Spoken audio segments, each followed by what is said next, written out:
Quique Villanueva, el opinador en radio. ¿Cómo estamos, mi Quique? Hola Paco, ¿cómo está? Muy buenas tardes a todos.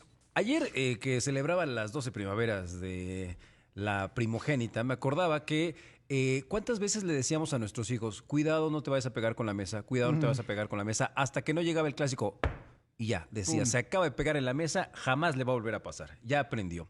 Cuando fue el temblor del 2017, Paco, no sé si recuerden ustedes, amigos en el auditorio, el simulacro, sinceramente, a la gran mayoría nos valió, salimos haciendo gala de cero de los protocolos.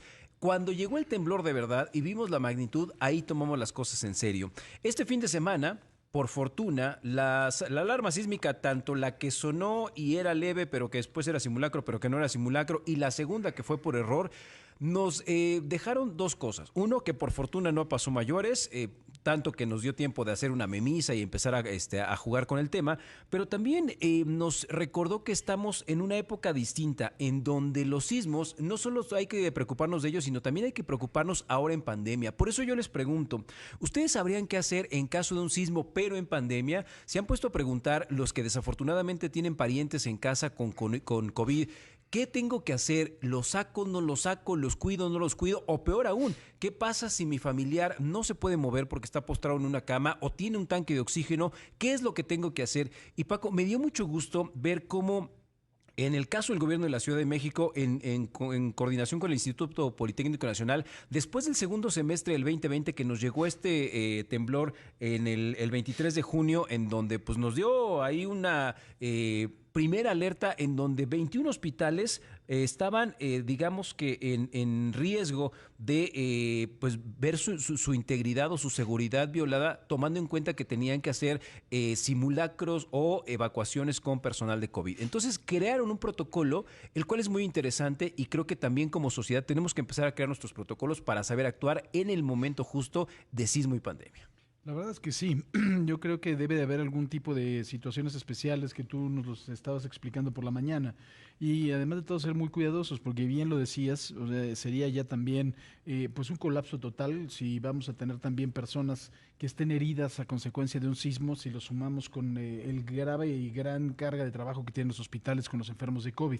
Por ejemplo, en el caso de los hospitales ya saben que en caso de un sismo de grandes magnitudes tienen que hacer desalojo con base en los contagios. Hay algunas personas que se van a quedar ahí, prácticamente pase lo que pase, bueno, excepto que se caiga el inmueble o que esté muy, muy dañado, se van a establecer zonas de confinamiento seguras. Los quirófanos son importantísimos porque tienen que estar funcionando, y en el caso de los refugios se van a dividir, y es más, ya saben cuáles son los refugios, ya saben qué instituciones tienen que trabajar. El documento lo pueden encontrar en internet, es muy completo porque te dice: Protección Civil va a hacer esto, Ejército Nacional va a hacer esto, Marina va a hacer esto, la ciudadanía o los cuerpos de rescate van a hacer esto, de tal manera que incluso no haya un encontronazo entre las personas contagiadas y las personas sanas que necesiten ir a un refugio. Y a esto le sumamos que si de repente también nosotros en casa nos cae el 20, ¿qué es lo que tendríamos que hacer? Por ejemplo, es más, cosas tan simples como sujetar bien un tanque de oxígeno para que no se les vaya a caer el tanque en caso de un sismo, o cuántas personas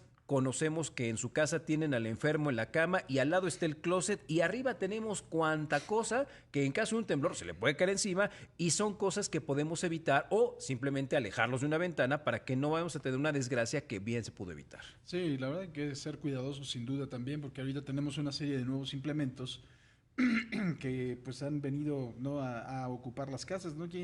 Yo creo que la mayoría de las personas no había tenido un contacto con tanques de oxígeno. Así es. Estos tanques de oxígeno grandes, no sé qué peso tengan, pero deben de estar Muy, por ahí. muy pesados. Yo creo que estarán como en los 20, 30 kilos. ¿te No, gusta? yo creo que más. O más. Bueno, Sí, lleno, sí, yo claro. creo que mucho tienes razón. más. Sí, yo creo que mucho más. Y un tanque de esos se te viene encima.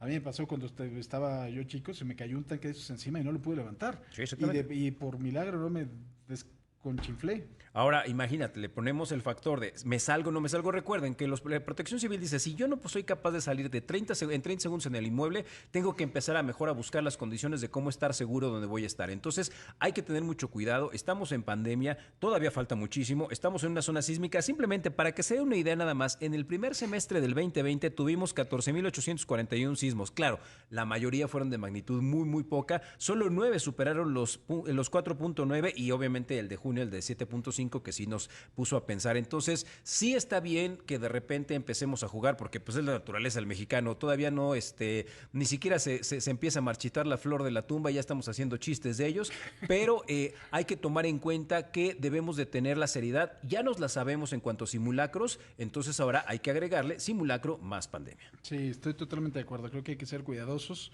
para tratar de evitar este tipo de situaciones. Y qué bueno, ¿no? Que se haya generado esa cultura y que ya tengamos una respuesta tan rápida. Sobre todo los chavitos, ¿no? Los chavitos ahorita ya tienen una manera de reaccionar impresionante. ¿Y por qué se los decimos esto? No es porque queramos ser fatalistas o porque, es que ustedes están llamando la mala vibra. No. Si nuestro cerebro no sabe qué hacer, de ahí viene el pánico. ¿Por qué? Porque está tratando de buscar soluciones y como no las haya, se pone nervioso, empieza a hiperventilar y no sabe qué hacer. Entonces, les aseguro que si ustedes tienen información de cómo van a actuar, de cuáles son los teléfonos de emergencia, las rutas de escape o las zonas más seguras de su casa, si ustedes entran en shock, automáticamente el cerebro dice, ¿sabes qué? Tú ya no puedes hacer nada, déjame a mí entrar en automático, y por eso hay veces que ustedes dicen, no sé cómo reaccioné, pero hice lo que tenía que hacer. Así es. Pues señor Quique Villanueva, muchísimas Paco, gracias. buena tarde.